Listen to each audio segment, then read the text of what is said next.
மறைஞ்சிருந்து தாக்குற எதிரிய கூட சமாளிச்சிடலாம். ஆனா யார் தாக்குறாங்க, எப்படி தாக்குறாங்கன்னு தெரியலனா தப்பிக்கிறது எப்படி? செல்லதுரை குடும்பத்துக்கு எதிரா அப்படி ஒரு அமானுஷ்ய தாக்குதலை யாரும் நடத்திக்கிட்டு இருக்காங்கன்னு சிவகாமி புரிஞ்சுக்கிட்டா.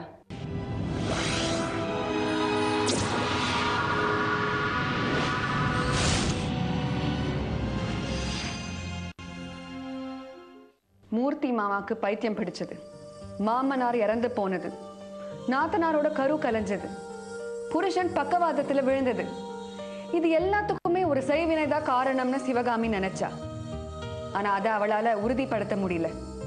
மருத்துவ ரீதியா தன் புருஷனை குணப்படுத்த முடியாதுன்னு சிவகாமி உணர்ந்தா. இனி கடவுளே கதின்னு கோவில் கோவிலா அலைஞ்சா. கடவுள்கிட்டதான் தன் எல்லா பிரச்சனைக்கும் தீர்வு கிடைக்கும்னு சிவகாமி நம்பினா. அந்த நம்பிக்கை வீண் போகல.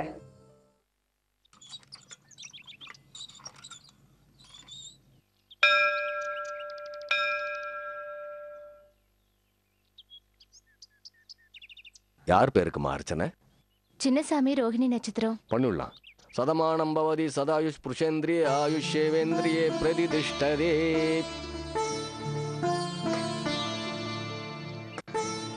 ஓம் மகாகணபதே நமக. ஓம் விக்னேஸ்வராய நமக. பிள்ளையாரப்பா, நான் உன்னதான் நம்பி வந்திருக்கேன். நீதான் எங்களுக்கு வழிகாட்டணும். துஷ்ட சக்தி கிட்ட இருந்து என் குடும்பத்தை நீதான் காப்பாத்தணும்.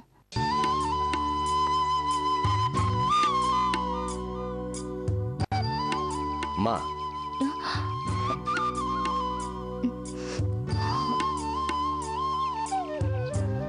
சதமானம் பவதி சதாயுஷ் புருஷேந்திரியே ஆயுஷேவேந்திரியே பிரதிதிஷ்டதே.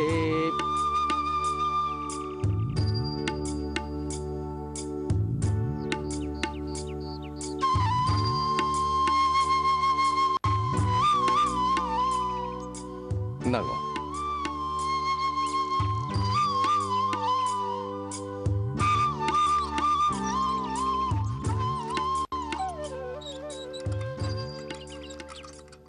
அம்மா, அம்மா, நான் கேட்கறேன்னு தப்பா நினைச்சுக்காதே.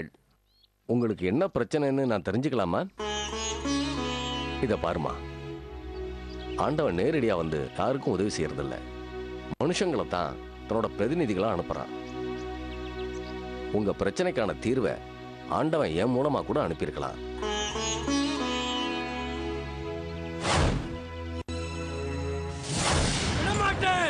விடவே மாட்டேன், விட மாட்டேன்.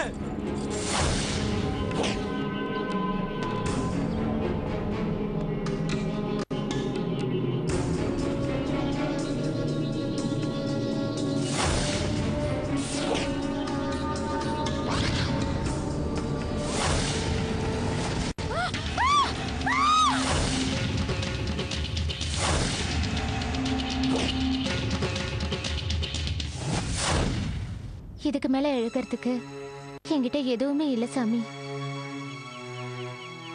பல பேரு பழி கொடுத்தாச்சு. இப்ப மிச்சம் இருக்கிறது நானும் என் கணவரும் அக்கா மாமாவும் தான். அவங்களையாவது நான் காப்பாத்தி ஆகணும்.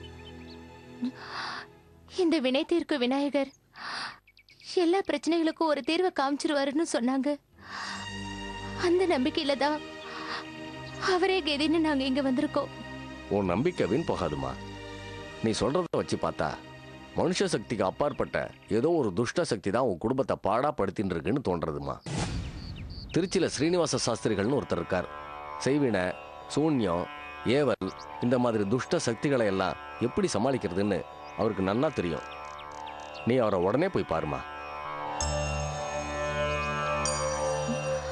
அவர்கிட்ட போனா எங்க பிரச்சனை எல்லாம் தீர்ந்துருமா? அம்மா, நீ நான் சாஸ்திரிகள்லாம் ஒரு கருவிதாம்மா. முடிவு என்னங்கிறத அந்த ஆண்டவன் தான் தீர்மானிக்கணும். அவன் மேல பாரத்தை போட்டுட்டோ நீ நிம்மதியா போயிட்டு வாமா.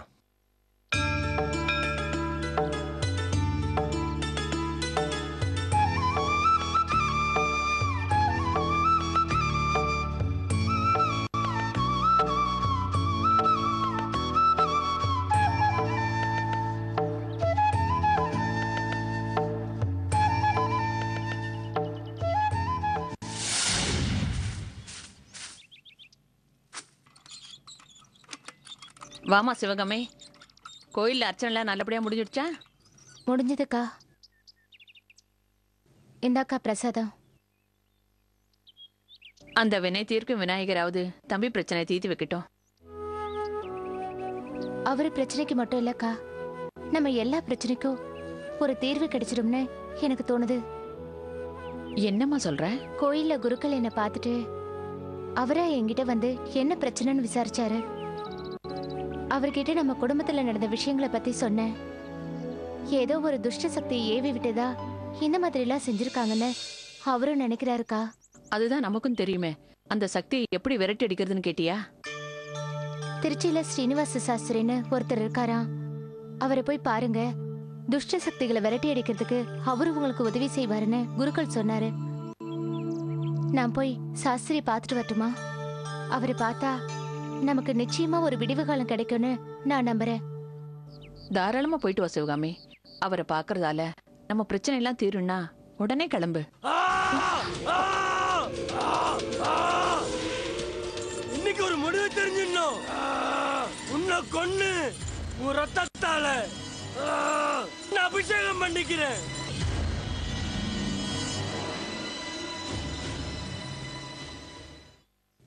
அக்கா, நான் எவ்வளவு சீக்கிரம் வர முடியுமோ அவ்வளவு சீக்கிரமா வந்துடுறேன். அது வரைக்கும் இவங்க 2 பேரையும் கவனிச்சுக்க முடியுமா? நீ எதை பத்தியும் கவலைப்படாத சிவகாமி. நம்பிக்கையோட போயிட்டு வா, எல்லாம் நல்லபடியா நடக்கும். சரிக்கா, நான் வரேன். சிவகாமி, வெறுங்கையோட போனா சாஸ்திரிகள் எப்படி நம்ம பிரச்சனைக்கான தீர்வு சொல்வாரு? ஆமாக்கா, நல்ல வேளை ஞாபகப்படுத்துறீங்க. நான் இப்பவே ஜாதகத்தை எடுத்துட்டு போறேன்.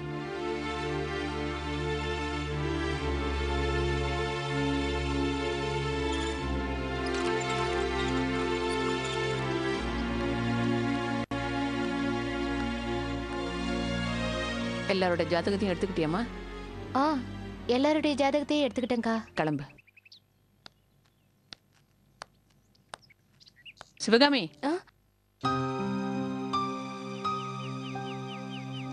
சிவகாமி, தைரியமா போயிட்டு வாமா. சரிக்கா.